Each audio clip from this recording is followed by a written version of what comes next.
Now, we've got an election going on here, but there's one going on in France as well. Other things happening. The French president has called for unity in what he said would be a long and difficult fight against terrorism. Francois Hollande made the remarks as he paid tribute to a policeman who was shot dead when a gunman opened fire on the Champs-Élysées last week. He said officers like Xavier Zuzile were France's everyday heroes.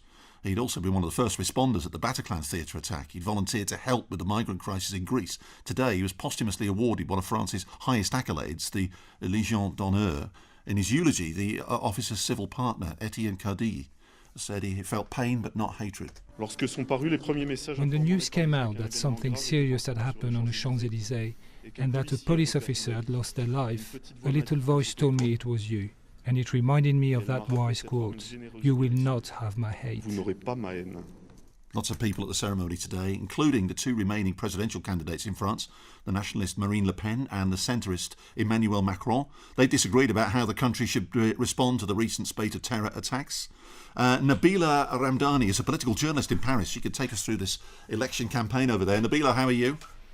Hello, good afternoon. Good afternoon to you. We've got an election campaign here, but in France, you have Emmanuel Macron and Marine Le Pen. And Macron's story, because he only started his party last year. Yes, indeed. I mean, his victory on Sunday night was a remarkable victory for Emmanuel Macron. He was barely heard of before this election, and now he's on the verge of becoming president of France and the youngest president of France in the history of the country. And I know a lot of people in Britain would want to portray this as a Marine Le Pen victory, but I can assure you it is anything but.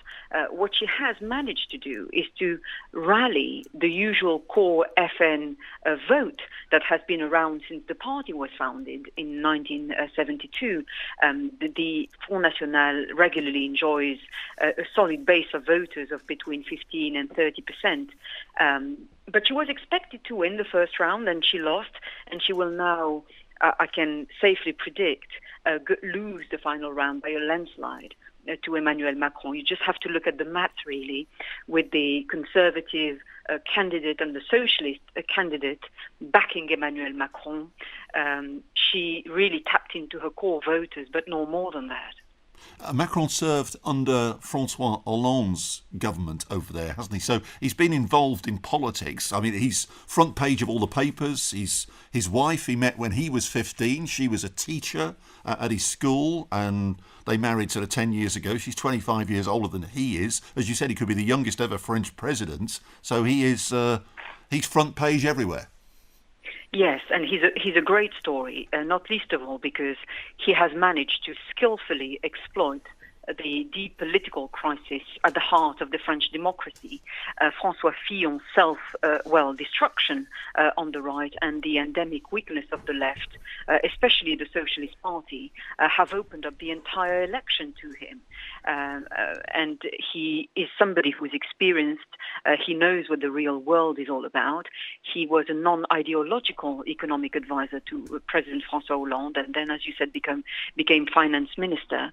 And it has to be said that, he puts himself as a centrist candidate, but he has managed to take in many Socialist Party members, including senior figures, who have opted for his En Marche movement. And with hindsight, Macron's most inspired move was to resign from Hollande's government less than a year ago, so as to stand as an independent.